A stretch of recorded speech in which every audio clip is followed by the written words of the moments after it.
আমি বরুণ মজুমদার, সবাইকে কল্পনা একাডেমিতে স্বাগতম। আজ আমরা আলোচনা করব বাংলা টু ইংলিশ ট্রান্সলেশন। আচ্ছা, এখন আমরা একটা বাংলা বাক্য দেখি। বাংলা বাক্য এখানে দেওয়া আছে, চলো আমরা ফুটবল খেলি। আচ্ছা, এখানে চলো আমরা ফুটবল খেলি মানে কি? প্রস্তাব করা হচ্ছে।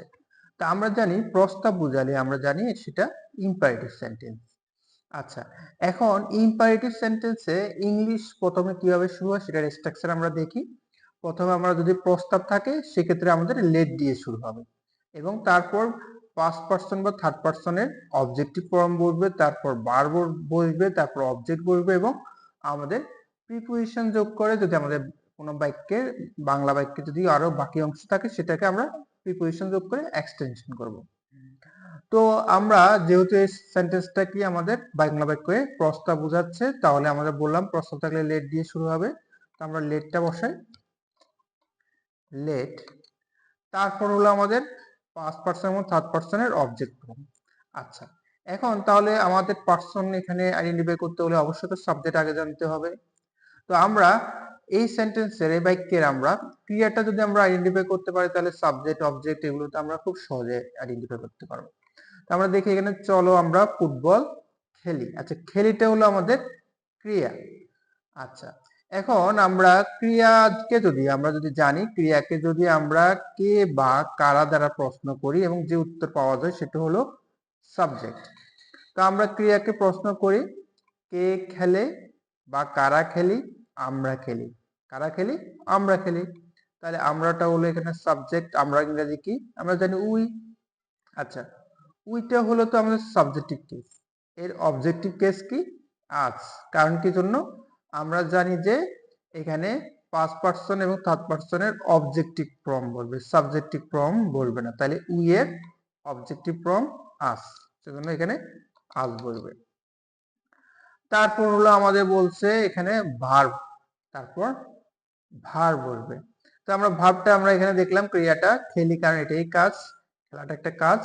তো খেলি, খেলি ইংরেজি আমরা জানি কি? খেলা ইংরেজি প্লে। তো আমরা প্লে লিখি, প্লে। আচ্ছা, তারপর বললো আমাদের অবজেক্ট বলবে।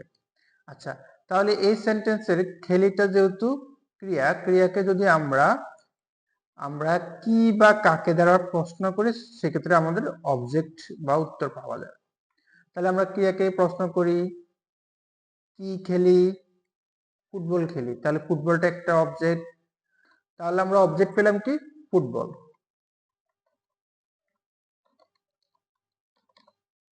তাহলে আমরা খুব সহজ একটা বাংলা বাক্যকে, যেমন চলো আমরা ফুটবল খেলি, ইংলিশে রূপান্তর করলাম লেট আস প্লে ফুটবল। তাহলে আমরা এখন আরেকটা এক্সাম্পল দেখি। উদাহরণ, আমাকে একটি কলম দাও। আচ্ছা, আমাকে একটি কলম দাও, এখানে কি করতেছি? অনুরোধ করতেছি। তো আমরা জানি অনুরোধ মানে কি? Imperative sentence.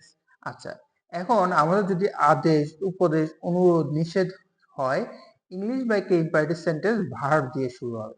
যেমন এখানে প্রথম ভার্ব দিয়ে শুরু হবে, তারপর অবজেক্ট হবে, তারপর এক্সটেনশন মানে বাকি বাংলা বাক্যে যা থাকে এগুলো প্রিপোজিশন দিয়ে আমরা এক্সটেনশন করব। তো আমরা প্রথমে বললাম যে এটা অনুরোধ বোঝাতে এটাতে ভার্ব দিয়ে শুরু হবে। তো আমাদের ভার্ব এখানে কে? ক্রিয়াটাকে আমাকে একটি কলম দাও। দাওয়াটা একটা কি? কাজ। তাহলে এটা ক্রিয়া, এটাই ভার্ব। দাওয়া ইংরেজি কি? আমরা জানি দাওয়া ইংরেজি গিভ।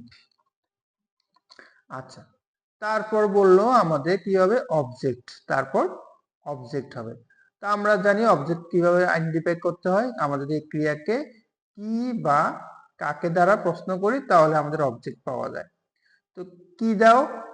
একটি কলম। আচ্ছা, একটা অবজেক্ট পেলাম। আর কাকে দাও? আমাকে দাও। তাহলে আমরা দুটো অবজেক্ট পেলাম, একটি কলম কি দাও, একটি কলম কাকে দাও?